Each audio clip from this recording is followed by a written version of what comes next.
안녕하세요. 오늘은 설문조사를 하거나 학생들의 의견을 취합할 때 교직원들의 의견을 취합하는 여러가지 상황에서 손쉽게 사용할 수 있는 설문조사 기능을 소개해 드리려고 합니다. 주로 유명한 것이 구글 설문조사 그리고 네이버의 네이버 폼이라는 서비스가 있는데요. 오늘은 구글 설문지에 대해서 자세하게 소개를 드리려고 합니다. 마찬가지로 오늘도 인터넷을 켜시고요. 구글에 접속을 해주세요. 구글에서 제공하는 서비스인 만큼 구글 계정이 필요합니다. 로그인을 한 뒤에 모든 앱을 볼 수 있는 오른쪽 상단에 구글 앱이라는 버튼을 누르면 여러가지 서비스들이 뜨는데요. 내리다 보면 문서라는 아이콘이 있습니다. 문서 아이콘에 들어오게 되면은 여러가지 문서가 있는데요. 오늘은 문서를 만들 것이 아니고요. 설문지라는 항목을 이용할 겁니다. 참고로 말씀드리면 마이크로소프트 오피스에서 워드라는 프로그램은 구글에서 문서라는 서비스로, 엑셀이라는 프로그램은 스프레드시트라는 서비스로, 파워포인트라는 프로그램은 프레젠테이션이라는 서비스로 웹상에서 간단하게 만들고 간단하게 이용할 수 있도록 서비스를 제공하고 있어요. 오늘은 하지만 설문지에 대해서 조금 더 집중적으로 보도록 하겠습니다. 설문지에 들어가면 마찬가지로요. 설문지를 만들 수 있는 틀이 있습니다. 템플릿 갤러리를 눌러보면 내용 없음부터 시작해서 빈 내용, 티셔츠 신청, 행사 참석 여부 뿐만이 아니라 개인적으로 사용할 수 있는 템플릿들, 업무상으로 사용할 수 있는 템플릿들, 그리고 교육 현장에서 사용할 수 있는 간단한 템플릿들이 있습니다. 빈 템플릿부터 한번 소개를 해보겠습니다. 템플릿을 시작하게 되면은 가장 먼저 이런 아주 간단한 화면이 나오는데요. 가장 위에 있는 이 틀은 제목과 설문지에 대한 기본적인 개요, 소개를 담아두는 곳입니다. 그래서 제목에다가 우리 반 조사해요 라고 적고 설명을 적으면 되는데요. 자, 이런 식으로 인사말을 적어볼 수가 있겠죠. 그 다음에 질문을 한번 알아보겠습니다. 질문을 누르면 마찬가지로 질문의 내용을 적을 수가 있어요. 이름을 물어보는데 객관식 문항이 나와버리면 답을 하기가 어렵겠죠. 그래서 오른쪽에 질문의 유형을 선택할 수 있습니다. 단형, 장문형, 객관식 질문, 체크박스, 드롭다운, 그리고 직선 단계. 이런 식으로 다양한 것들이 있는데요. 오늘은 방금 읽어드린 단답, 장문, 객관식, 체크박스, 드롭다운, 직선 단계까지 소개를 해드리려고 합니다. 이름을 말하는 문항이기 때문에 단답형을 할 수가 있을 텐데요. 단답형 텍스트는 말 그대로 한번 미리 보기를 해보겠습니다. 여러분의 이름은 하고 그냥 아주 작은 칸이 나와서 단답형으로 이름을 적을 수가 있어요. 이런 식으로 이름을 적고 제출을 바로 할 수 있는 틀입니다. 돌아가서요. 단답형이 아니라 만약에 자기소개를 해주세요 라는 문항에 단답형이라면 조금은 칸이 작고 쓰기가 답답할 수가 있겠죠. 단답형 대신에 그러한 경우에 장문형을 선택할 수 있습니다. 장문형은 아까보다 더 길어지고요. 칸도 늘어날 수 있기 때문에 아이들이 부담없이 얼마든지 자기가 하고 싶은 이야기를 많이 써줄 수가 있을 것 같습니다. 그 다음은요. 객관식 질문인데요. 객관식 질문이 가장 아마 많이 사용하는 도구가 아닐까 싶습니다. 내가 좋아하는 과목은 한 다음에 수학, 사회, 과학, 도덕, 영어 이런 식으로 몇 가지만 적어볼게요. 몇 가지만 적은 다음에 객관식 질문을 한번 보면요. 우리가 잘 아는 설문조사가 되어 있어요. 내가 좋아하는 과목은 국어인지 수학인지 사회인지 선택할 수 있는데 지금 보이시는 것처럼 딱 하나의 응답밖에 선택할 수가 없습니다. 중복해서 선택할 수 없기 때문에 한 가지를 골라야 하는 문항에서 사용을 하시면 좋을 것 같아요. 근데 2개, 3개 이상을 선택해야 하는 경우에는 체크박스를 활용하시면 좋습니다. 체크박스를 활용하면요. 이런 식으로 국어도 좋은데 수학도 좋아, 과학도 좋고 사회도 좋고 도덕이랑 영어 모두 좋은 이런 응답을 할 수가 있게 됩니다. 상황에 따라 2가지를 여러 가지 섞어서 사용하시면 조금은 더 신빙성 있는 조사가 가능하지 않을까 싶습니다. 드롭다운이라는 건데요. 드롭다운은 마찬가지로 국어, 수학, 사회과학, 도덕, 영어의 과목들이 있는데 형식이 바뀝니다. 객관식처럼 딱 한 가지를 선택할 수 있는 건 동일한데요. 이런 식으로 드롭 다운 아래로 보기들이 쭈르륵 떨어진다는 뜻입니다. 국어, 수학, 사회과학 중에 하나를 선택해서 제출할 수 있는 선택형 형식이 바뀌는 것 뿐이겠죠. 자, 이런 식으로 선택할 수가 있고요.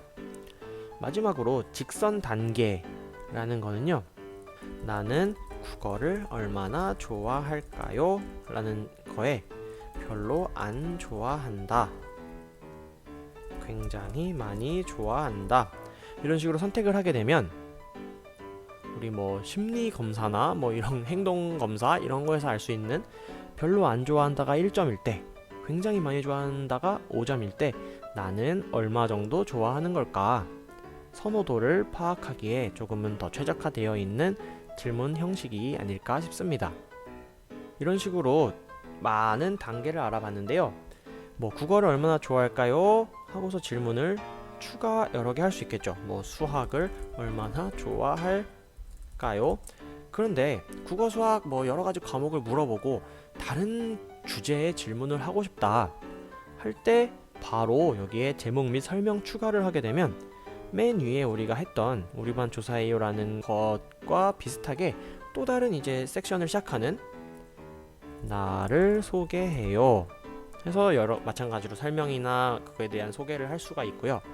이렇게 하다 보니까 굉장히 페이지가 길어집니다. 모바일로 하고 컴퓨터로 하는데 이게 내가 스크롤을 내리다 보면은 어디까지 했는지도 찾기가 힘들어지고 조금은 답답해 보일 수가 있어요.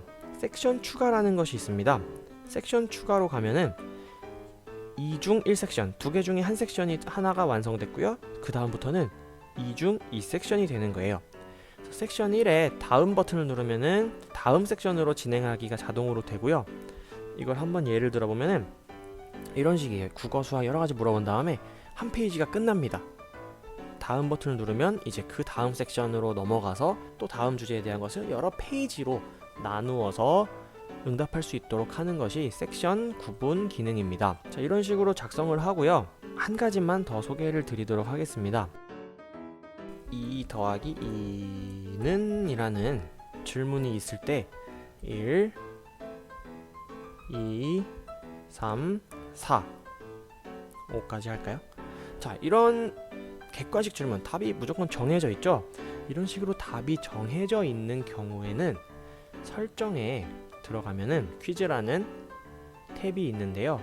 퀴즈로 만들기를 누른 다음에 선택을 할 수가 있어요. 제출 후 학생이 다 푼 다음에 제출 버튼을 누르면 성적이 공개될 것인지, 아니면은 이걸 만든 선생님이 검토한 다음에 공개를 할 것인지, 응답자인 학생이 내가 바로 풀자마자 뭘 틀렸는지 볼 수 있도록 할 건지, 내가 푼 문항의 정답이 뭔지, 내 점수가 몇 점인지, 뭐 이런 거를 선생님의 의도에 맞게 선택할 수 있습니다. 저장을 하고 나서요, 보면은 답이 4라는 걸 선생님들이 알고서 문제를 내시는 거잖아요. 그래서 아래쪽에 있는 답안 버튼을 눌러서 답을 체크해 줍니다. 그리고 점수를 10점을 주고 완료를 하게 돼요. 그러면은 학생이 이 문제를 받아봤을 때 정답을 하고 제출을 하면은 뭐 응답이 기록되었습니다 라고 나와요. 그리고 선생님 입장에서는 평균 10점 중에 저희가 한 명밖에 응답을 안 했기 때문에 10점이라고 하고 4라는 답을 맞춘 사람이 한 명으로 100%가 된다, 이렇게 알 수가 있습니다.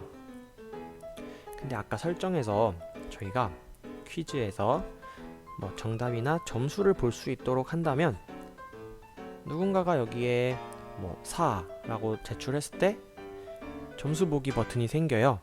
그러면은 내가 10점 중에 10점을 맞았다 볼 수가 있습니다. 반대로 내가 답을 한번 틀려 볼게요. 뭐 2라고 해서 답을 제출했다. 점수 보기를 한다면 내가 2라고 했는데 정답은 4였고 나는 10점 중에 0점을 받게 되었다, 이런 식으로 설정이 가능합니다. 이게 좋은 점은 응답을 선생님이 한 군데서 관리할 수 있다는 거예요. 선생님이 만든 계정으로 로그인이 되어 있으면 응답이라는 탭이 뜨는데요. 응답에는 이게 퀴즈이기 때문에 이런 식으로 뭐 응답자 중 몇 명이 2명이 10점을 받았고 1명이 빵점을 받았다. 그리고 문항에서도 4라는 답을 맞춘 학생이 66.7%, 2명이고 33.3%는 2라는 답을 선택했다. 이런 식으로 볼 수가 있습니다. 질문에 대해서도 볼 수 있어요. 2 더하기 2라는 질문에 대해서 응답 2개는 4를 선택했고요. 한 가지 응답은 얘를 선택했다. 2라는 답도 뭐 예를 들어서 뭐 말이 안 되지만 뭐 다른 뭐 국어나 사회 문항에서 듣고 보니까 얘도 정답이 될 것 같아 라는 경우에는 얘도 정답으로 표시를 해줄 수가 있습니다. 저장을 누르고요. 그렇게 되면은 정답으로 표시를 우리가 해줬기 때문에 다 정답, 2라고 한 거, 4라고 한 거 모두 다 정답으로 10점으로 인정이 됩니다. 그리고 개별 보기를 보면요, 여기에 1번 학생, 2번 학생, 3번 학생이 있어요. 그래서 각각이 1번이라고 한 사람은 어떻게 답을 했는지, 2번이라고 한 사람은 어떻게 답을 했는지, 3번이라고 한 사람은 어떻게 답을 했는지를 볼 수 있습니다. 그래서 저는 주로 첫 번째 문항에 이름을 쓰도록 해요. 여기에다가 이름을 적어 주세요 라고 단답형을 쓰고요. 얘를 가장 위에 놓습니다. 학생이 그럼 문제를 풀기 전에 김땡땡이라고 하고 문제를 풀고 제출을 하죠. 그리고 하나만 더 해볼게요. 이름을 박땡땡이라고 하고 3이라고 제출을 했어요. 그럼 선생님 입장에서 개별 보기를 볼 때 김땡땡이가 이렇게 풀었구나, 넘어가면 박땡땡이는 이렇게 풀었구나 라고 알 수가 있습니다. 물론 얘를 여기 오른쪽에 있는 스프레드시트 만들기를 눌러보면은 이 결과값들이 스프레드시트에 들어가는 것을 알 수가 있어요. 물론 얘를 컴퓨터로 엑셀 파일로 다운을 받을 수도 있고요. 이런 식으로 지금은 문항이 하나이기 때문에 어떻게 했는지 하나밖에 나오지 않지만 여러 문항이 있는 경우 꼭 이렇게 퀴즈가 아니더라도 설문조사, 의견조사를 하는 경우에도 엑셀을 이용해서 조금 더 쉽게 분석을 하고 정리를 할 수가 있다는 장점이 있습니다. 자, 오늘은 이렇게 구글에서 제공하는 구글 설문지에 대해서 소개를 드렸습니다. 다양한 상황에서 사용할 수 있고요. 받아보는 입장에서는 휴대폰이나 태블릿, 컴퓨터 어느 상황에서도 쉽게 사용할 수 있기 때문에 조금은 더 가벼운 마음으로 설문조사나 의견조사, 퀴즈까지도 가능할 것 같습니다. 자, 오늘은 여기까지고요. 다음 시간에는 조금 더 유용한 서비스로 찾아보도록 하겠습니다. 감사합니다.